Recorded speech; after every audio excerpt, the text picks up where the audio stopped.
Welcome back to Disabled DM. I'm Driven D&D, and today's DM Crutch, we're going to be talking about using immersion and descriptions to help keep players interested in what's going on in a setting or a session. And we'll be discussing such things as terrain, weather, players' actions, etc.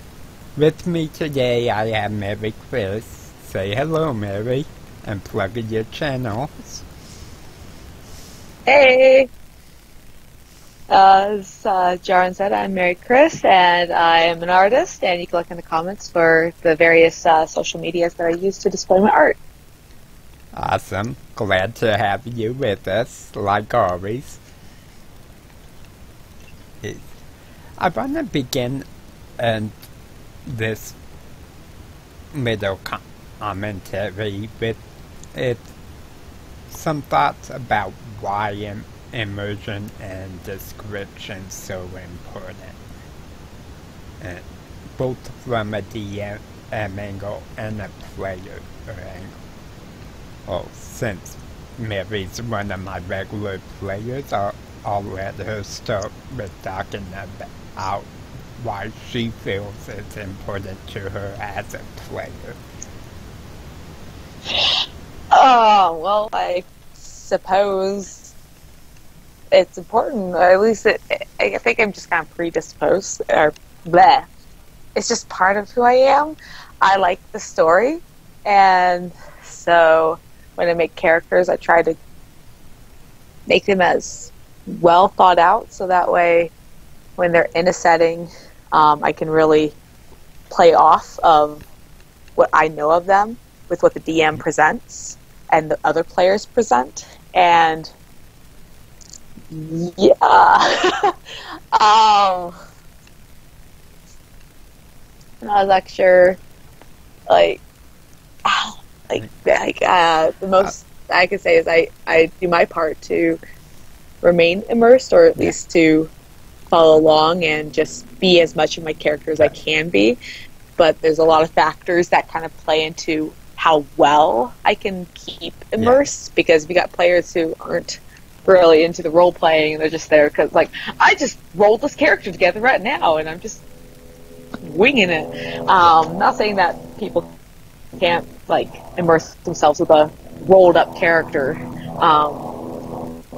There's some players who are just amazing. They'll be like, yeah, I just made this character 15 minutes ago, and they're role-playing the crap out of you. You're just like, oh my gosh, this is an amazing character. Yeah, there's definitely some good players like that. So, what do you feel you get out of being immersed as a player? Does it make for a better story? I'm totally in for a story. Being a writer myself, it's half the time these characters that I'm making to play in a D&D game is because I'm oh wow, this character's awesome. I want to write their backstory. I want to write that story. Yet sometimes when they're in the game and with the approval of other people and DM, I might continue their story and highlight some of the elements that I gathered through playing, but that is kind of my primary focus. I'm there for the story. I love the story, and in the first campaign that you got me in to Malinay's story, the character development that's happening there, it's for me it's exciting. It's oh my gosh, she's a real person. Look at all this character development that's going on. And so yeah. Yeah, I believe, even coming from more of a DM perspective, by using immersion, it makes it seem more real, even though it's a fantasy game, and that we're playing or participating in, whether it's a modern sci-fi fantasy setting, it's still a game. But by being real descriptive and keeping in character or having a good setting in a good scene being played out. To me, it's almost as if you're watching a very good movie unfold. Yeah. And Very I much so. enjoyed that kind of feeling that you get from it. Partially because it helps bring us outside of ourselves to do something we might never do as a player or a person, but or experience, and we can do that through these characters. So to me, that's Very true.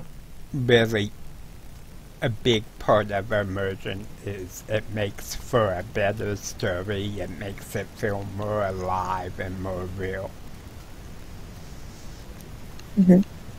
So let's talk a little bit, and we'll start with character immersion and how to use a character to kind of help enhance whatever's scene is going on, to kind of keep the immersion going. And maybe some ways players can help maintain immersion. One of the big things I noticed, and don't get me wrong, I love silly, ridiculous sessions and Derailment! Yes! but derailment is always an issue. It's a balancing act too, like trying to strike that Yeah, it's right definitely a balance. a little bit, but then progressing. And there's different levels and types of derailment too. For example, you have derailment in which you just go off the wall, all making jokes and puns for an hour that literally have nothing at all to do with the game or what's going on inside of the session. For me, this is the derailment I can't stand.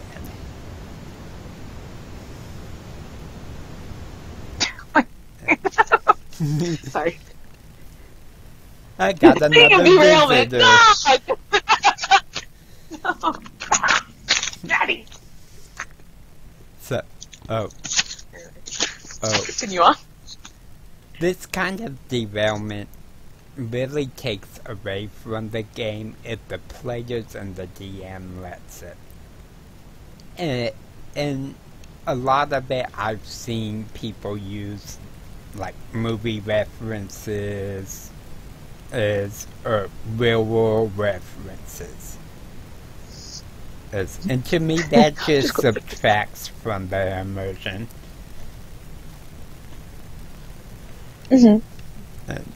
Now there is some derailment that's good and that I really enjoy, and that kind of derailment is done more of in character or where the characters are joking around with each other about something that's going on in this particular scene that and it's usually pretty short, couple minutes, and then they bring it back to a more serious gaming mentality. And that I love, even if it happens several times in a typical session. So what do you think about derailment, Abby? Well, I can certainly add to it.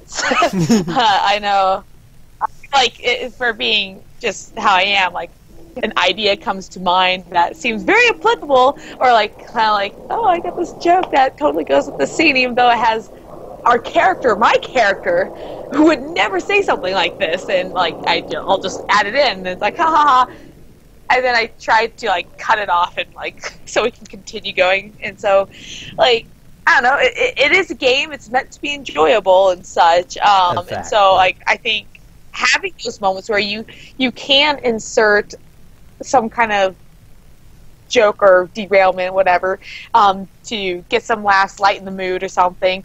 But then there's just kind of inserting it ever so often and then like looking for every opportunity just to be as silly as you can. Like unless everyone is like literally, we want this to be a really silly campaign, then by all means go to town. Yeah. But if the DM is wanting to really have a serious kind of like, I do have a plot, I do have a quest, I want you guys to fulfill this, and the other players are kind of on that same boat, like, yeah, I want to figure out the end, I want to get to the end of this, I want to win this all, then it's like, yeah, try to also bring it right back to what's happening. And let alone, another thing too is,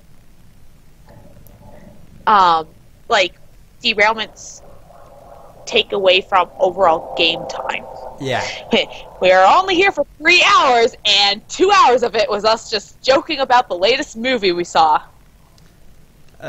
Exactly. I was covered in that session then. And that's one of my things is if the majority of the time's gonna be spent laughing and joking about, it's better for the players and the DMs to say, okay, let's just hang out as a group and not even attempt to play. Session's end. We're just having a hangout now. Flip the table. And I've actually had to cancel some campaigns because of lack of progress with the campaign story and derailment and being such a big issue that within like 5 to 6 months they didn't do 1/10 of the campaign. And to me as a DM, if you're gonna participate in a campaign or even a series of multiple sessions and an adventure are based around one-shots or 2 or 3 shot sessions, it's about the story and aggression. You're not there to sit, laugh, and have joking the entire session. And especially over like a 6-month period. Yeah. And I've seen several DMs do it really good, even in for example, the Provokers, with, they'll derail, they'll joke and laugh about real life stuff right in the middle of a session, but it's short. It's 1 or 2 minutes, they get a good chuckle out of it, and then they come right back to focus on the session. And that's how it should be. Especially when we have limited time that we can get together as a group. Yep. So, what are some things you feel that as a player you can do to add to immersion? We've pretty much covered about the joking and keeping your focus. For me as a player, to immerse in my character, I try to have some kind of goal that they're trying to obtain. Okay. Like, it doesn't necessarily have to be what the overall campaign goal agenda is, but they should have something that kind of drives them to, one, keep fulfilling whatever quests they're on. And I think another one that I'm getting better at, I'm not perfect at it yet, but is also trying to like realistically have my character interact with the other players' characters. Like, if there's one who's happy-go-lucky like my character, it's like, well, maybe they're going to like play games together, or maybe my character will look at the group and be like, so where are you guys from? And like, yeah, that may be like tedious kind of role-playing stuff that can happen out of session, in between, and I guess for some people isn't a necessary thing, but for me, like, it's those small questions that people have their characters answer that for whatever reason it makes my character bond with their character and have a reason to, like, I need to protect them, or they are my friend, or yes, we're going to do this together, versus just, I'm just here. I don't, like, oh, you're about to die? Well, I guess technically, since we're in a party, I should protect you, but in a way, it's like, my character doesn't really know you. You're not really their friend. Like, yeah, we've traveled together, but, like, if I don't add those elements, for me, it's hard to really engage my character to wanting to be a team player. Yeah, and I think that's a very good point. Yes, some of the role-playing can get tedious, especially if it's real heavy-handed. But I can be extremely tedious. But at the same time, it adds a lot to the story of an actual session, and a lot of it's stuff the DM could never plan out, because the DM doesn't create the characters. They don't have the same concept of the characters until they see how they're being played.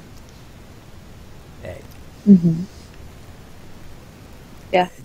And that's something that I feel helps with immersion, and is playing the characters as the characters would act, and giving them a personality.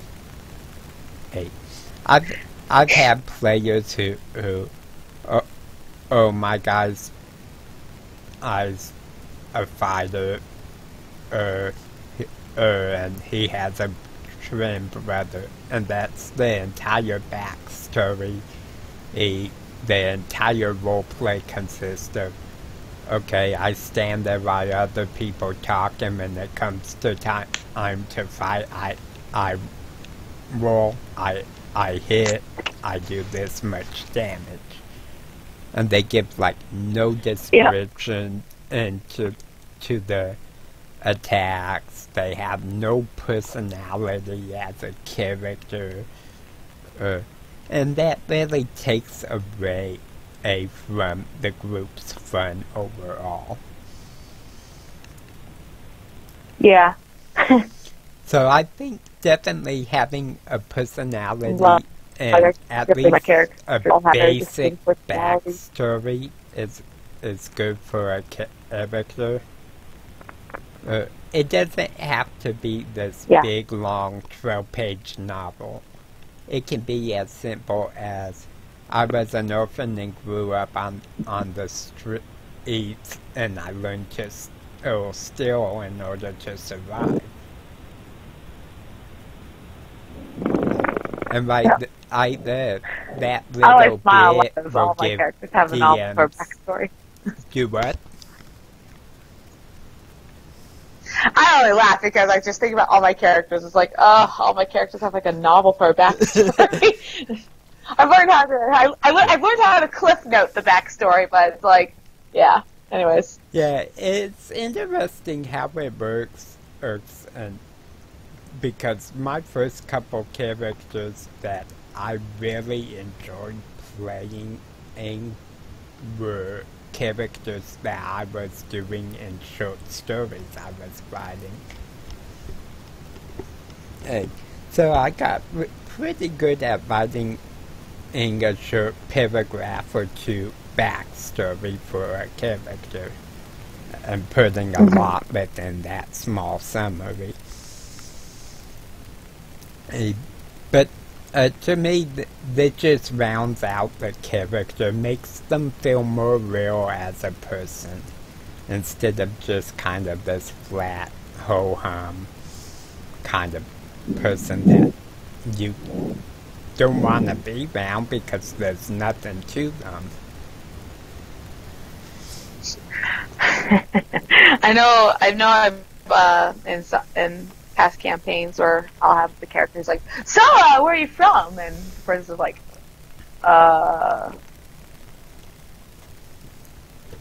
whatever town we started in. And I'm like, okay, so why'd you become a fighter?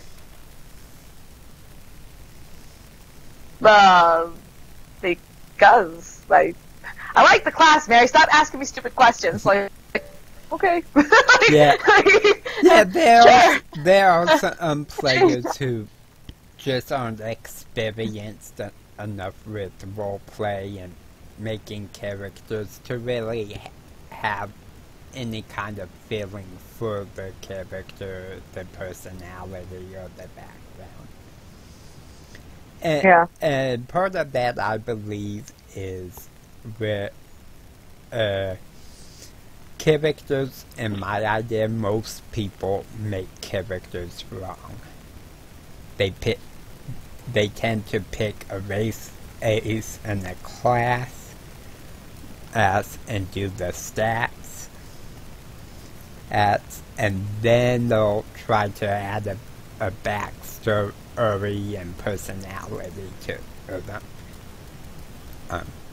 And for me, to me, that just hard for me to picture how people can make characters like that. Because, like if you think of a fighter, typically you're gonna think of this big, kind of brawny guy, kind of stern, the typical trope of a fighter. But I've had fighters who were very suave and sophisticated, and even though they were half-orcs, such as Black Meg. Are totally loud and boisterous and goodness, wild in a way. Although she can be very tame. Lynn, she's all over. Yeah, so for me, suddenly very feminine. Yeah. So for me, the first thing I think of is one of two things. I either go straight for personality of a character that I'm gonna play first, or the gender of a character. Usually I do personality first because I find once you have a personality, it can fit any gender, it can fit any race, any class. Such as I'm going to say, hey, I'm gonna have this very firm but loyal, kind of happy warrior. I believe I'm gonna make it a male, and I want to play a dwarf today. And then I add stuff like the mechanical stats, abilities, equipment. But to me, this is more of a natural way of making a character and bringing them to life, which helps with immersion. Yeah. I find it interesting that you focus on personality. Me, I usually focus on like a quirk or even a disability of sorts. Like, I tend to add those in with personality. a kind of what makes the person who they are.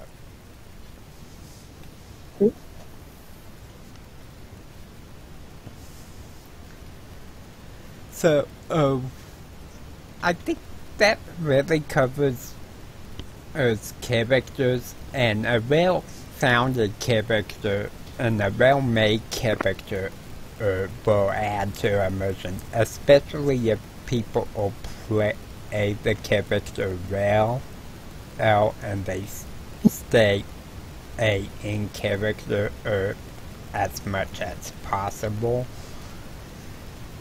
Yeah, you definitely, the player definitely has the most control of their character and whatnot, and there's definitely added bonuses if other players and DM are equally immersed, but you can at least control how immersed you are with your character. Exactly. For the bottom. And some other things players can do, and one thing I normally don't allow at a real live table is cell phones, laptops, except for the DM, and that's usually because I have a PDFs of the rulebooks and different things. I'll do pictures and maps and flash them up on my screen for players to look at. But I find usually when players use those things, they 9 times out of 10 they're checking Facebook, checking their email, playing a whole different game. And to me that's just pointless. If you're there to play a game with people you like hanging out with, you should be focused on that. Totally.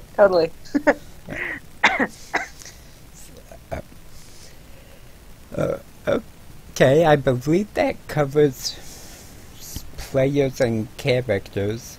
What about using immersion and description for a scene? And we can do something simple. Take maybe, since we know you know Lynn and I know Black Egg, perhaps the scene at the bar when they arm wrestle or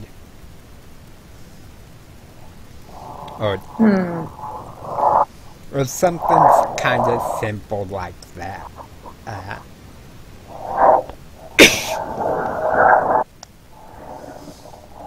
Trying to think, because at least what's coming to my mind is being immersed in the scene is like interacting, and so the DM can present it. They can give as much description as they want, but I think for a good immersion of the scene is like utilizing it. So, like for example, bringing up Lynn when she's in a bar. One of her key things in a bar is not only does she like to drink and chat with people, but she will start goading up the guys, like, okay, come arm wrestle me, and she'll start basically making sport, making coin, and she's like a good cheer. Like if she loses, she laughs, she compliments the winner, like, good job, you did it. And if she wins, she's not going to like completely rub in their face either. It's like, oh, well, maybe next time you'll have better luck. And she basically she's utilizing the scene to just kind of make it more lively, or at least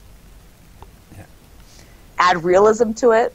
Yeah, and that's a good example of how a character can interact with the scene. Now, what if you had a DM say, okay, you walk into a tavern, you see the bartender at the counter, for example. Okay, it'd be pretty basic. I might run with it, like, okay, is the bartender looking happy? Are they grumpy? Are they, do they seem surly, like they wish they weren't there? Are they, like, so excited that someone, because clearly from the description, I am the only person who walked into the bar and they're going, "Oh my gosh, I got a patron." Yes, it can be a little like there's so many questions because you don't know if you're the only person in the bar. You don't know what the bar looks like, what it feels like.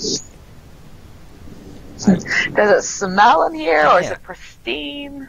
And what high end or bar really is it? Whereas, so there's a lot that descriptions add to a scene that helps cut down on these questions so players can focus on, okay, I want to do this as such as I want to go up to the bartender, get a room, order a meal and a drink, and ask him some questions about the town. Since I just came into the town today. Yeah. I know how for like some of my characters, like depending on how that bartender is, like especially for what you just said there, it's like, I want to get a room. Hey, what do you know about the town? Like if they look really surly, I could see like my Malinate character being kind of like, I don't know if I really want to talk to him, or like it will also like change the approach. Like if they look surly, it's going to be a little more caution. Like, hi, do you have any rooms open? Like, there's gonna be a little more caution versus like if they look happy and welcoming, inviting, it's like there'll be a lot warmer approach. Like, hello, I'm in town. Might I be able to get a room? And do you know the going-ons? Like any current events that you can inform me in on? There'd be a totally different air of how to approach or how to play my character off of how I perceive or am told of what the character I'm going to interact seems to be like. And this also holds true for the atmosphere of a place. Ace, if I was to say something like okay, you walk into this dim, lit tavern that's old, looks like it's in need of some repair. It's kind of run down. It's either going to be really shady or very rustic. There's a couple groups of men huddling in different corners. You see a stern-looking orc behind the counter. You kind of get the feeling it's maybe a shady type tavern that it may not be the best place in the world to be all happy and carefree. That you kind of have to watch yourself. Whereas if I say, hey, you approach this fine stone building and it's well lit, there's music playing, and you walk in and there's a bustling out, many tables are full or people are eating, drinking. You see a bird in the corner singing a song. You see people playing cards or gambling that rages away. And behind the counter you see a pretty human female. Seems to be maybe 23, 24 years old. And she's busy taking orders. It gives you a totally different feel. Like, okay, Definitely. This is an upper class place. Ace. I don't know which one Melanie would go to. Exactly. Lynn would be up for either of them. I'm probably more safe in asking questions here the food and drinks probably better. It's probably easier for me to approach someone. Stuff like that.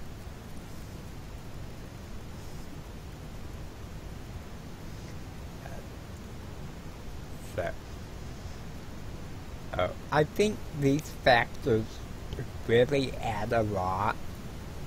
And the same thing can hold true with weather and terrain details as well.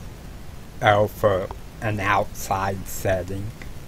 And is it raining? Is the thunder and lightning coming down? Is it a bright spring day?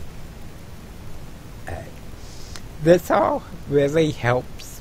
Actually, that's one of the things that I've always been interested in is whenever playing these games, it always seems like the weather is pretty much normal. I've always, I think there's been only one setting in which the DM's been good at, like, it's raining today.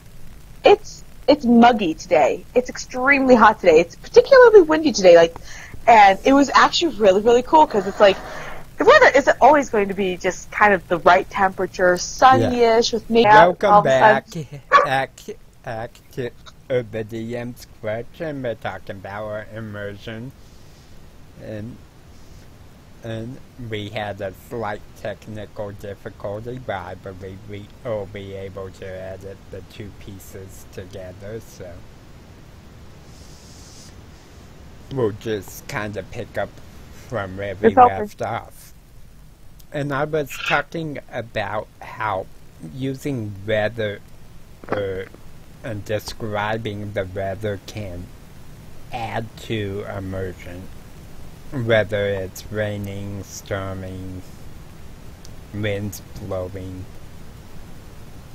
etc.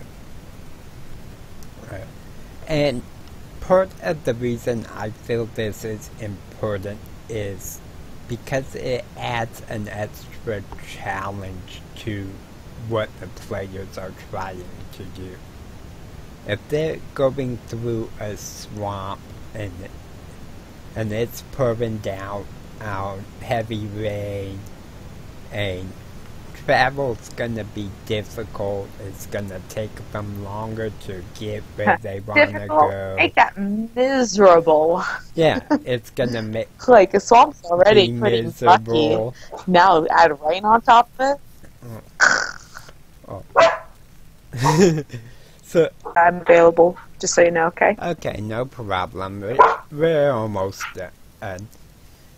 So, as I was saying, that's what I figured. I just wanted to make consider our Monday night campaign that we run the IDM that you play Melanie in.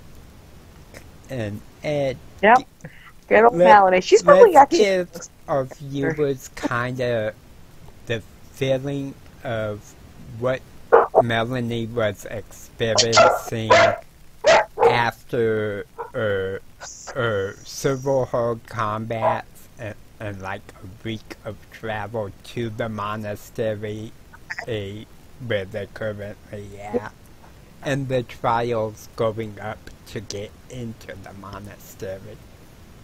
Because I know from DMing in the session, she was at a pretty bad spot. Yeah, and so Melanie, just for starters, is pretty much a pacifist. She's a bard, and she would caravan and whatnot. She wasn't exactly an adventurer, and then of course she gets strung along into this group and is out on an adventure, and she's very much not all for it at all. She's totally a person who's like live and let live, and she doesn't believe in causing violence, even if people are being violent to her. And so she does her best to use her magic to kind of pacify things, like I'll scare you away, I'll make you not really want to hit us, and I'll I'll heal people. Yeah, I can heal people. I'll make sure the people who are going to do the fighting, I'll make sure they stay alive so they can protect me. So that's kind of her thing. And then so when she's in these fights, like, it's just this shell shock of just like the horrors, the bloodshed that's happening, and so it's just this, she's shaking and whatnot. And so like within this first week of going to the monastery, like back to back 2 fights, one in which she was down for the count, had failed 2 death saving throws. The first 2 death saving throws I had to make, she failed, but then she was brought back from the brink of death. And so it was just very alarming, very unsettling. And then to just keep going and like having like these she had a vision in which it said that her father wasn't really her father, and so it's just kind of like all these things are happening and building up that by the time we get to the stepping stone trials, like, she's just so defeated and just sick of everything. She just wants to get to the monastery because the monastery is the safe haven, and so she's just, her humor's gone. She's starting to become a little more cynical, but there's also I think the other thing that I kind of want to add with this is each, like, the week to the monastery was literally like 7 sessions long because each day was a session. And so that also made me have to work harder as a player because in the moment, I am like there, and it's like I am depressed and like going, oh my gosh, my character, like I am feeling her feelings, and so like I think by the 7th day when we're finally like getting to the monastery, like I as a player was like sick of it, like I'm done, Melanie's done, I just want to get there. And so like literally she's lost her humor and everything, which in a way I was like, I wasn't really playing her in character, which was kind of bad on my part, but yet at the same time it's like, well, maybe it was, because she was totally fed up with it too. Like, she was done. She was emotionally just she was depleted. She was at the breaking point. Which is so what I wanted. I think I honestly think if it was like a few more days, she probably would have stopped caring and actually started participating in the fighting, just being so demoralized. Like, no. Actually, she probably wouldn't start fighting. I think she actually probably gotten really suicidal, just like, oh, something's gonna kill me. Thank goodness, I'm tired of all this fighting. Like, something kill me now. And like, actually, that was one of the points that came up when Kamaris had his meltdown and was threatening to kill them all. She was like, go for it, kill me. Like, why bother having me here? I am of no use. But yeah. Yeah, and so I it was a good thought thing you did really well with Actually, showing what she was feeling in the sessions. It's because I I'm glad. on purpose pushed all the characters, not just Melanie, but Melanie seemed to take it harder than some of the others, which is understandable given her backstory and kind of how she started as this happy-go-lucky type character. She was ever happy-go-lucky, but she was definitely more. Oh yeah, no, that was actually probably one of my favorite things too. Was how the campaign started. It was like that shell shock of like, I don't want to be here. I don't want to be here. I got bullied into this. Then it kind of dissipated, like where she started feeling comfortable and kind of like, oh, okay, things are great. And like you kind of saw this more happier side of her, this more carefree side of her. But then we started going to the monastery, and it was like, boom, all gone. She's back into that dark place, maybe even worse now. And so, and I'm hoping that once more she'll kind of come back out and become a little more carefree, and people will be able to see that positive side of her soon. I'm sure that will happen. I don't know for how long. Just kind of depends on what happens in the sessions. Jaren decides to throw at me and like making her dad not her dad. What the heck were you thinking? Easy, I love Making her kill I Bordell. love What the twisting in backgrounds and stories. Because that's one of the jobs of a DM is to throw stuff that players and characters don't expect at them. And you can always tell if you're pretty immersed in your character and the story is if the DM does something like that, or someone does something very unexpected, and you just feel your character's shock. You're just like, no! Why would you do that? Yeah. Like, what am I gonna do? What am I gonna do? Yeah, like, I love those moments. Yeah. I hate them at the same time, but it's They entertaining. make for great stories, which is, for me, one of the big points of playing these type of games. Is it gives us a chance to tell a story together. So. Yeah. Well, I think we've about covered the immersion pretty good. What do you think? Yeah, Megan? and I think so. I would even recommend if people have questions that maybe we didn't cover, put them in the comments, just so that way maybe we can do a part 2 or something. Yes, people are always welcome to ask any questions.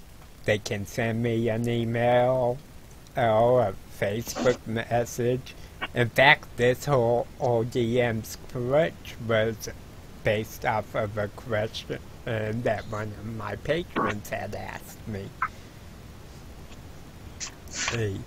And instead of doing a video for just my patrons, because I felt this was a big element to a well-run session, I decided to add it to the DM's Crutch list and answer me on the DM's Crutch. So.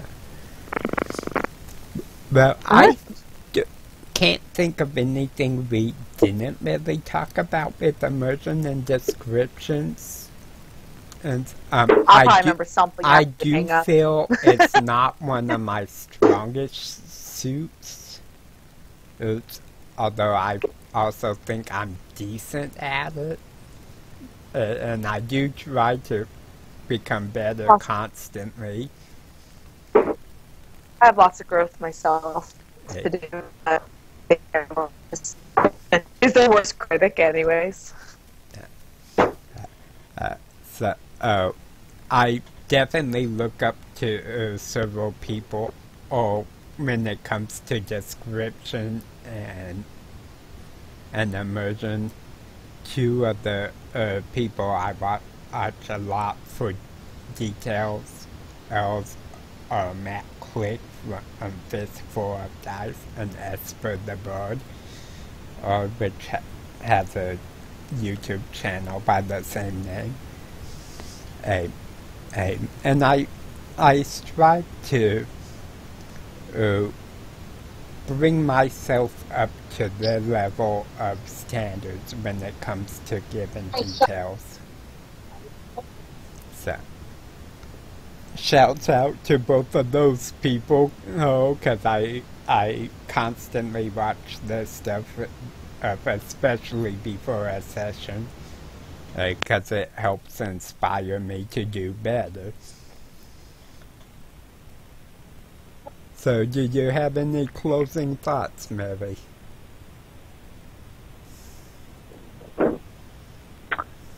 Have fun. Like, making a character is supposed to be lots of fun. Make one that you are passionate about, and that will definitely help immerse yourself more, I guess. Like, yeah, if you're passionate about your character and are excited about it, then I think that will really help draw you into their story and to see where they go and what they become. Exactly. So, and I totally agree with that. And since I don't really have anything else to add, we'll sign off saying may the dice always roll in your favor.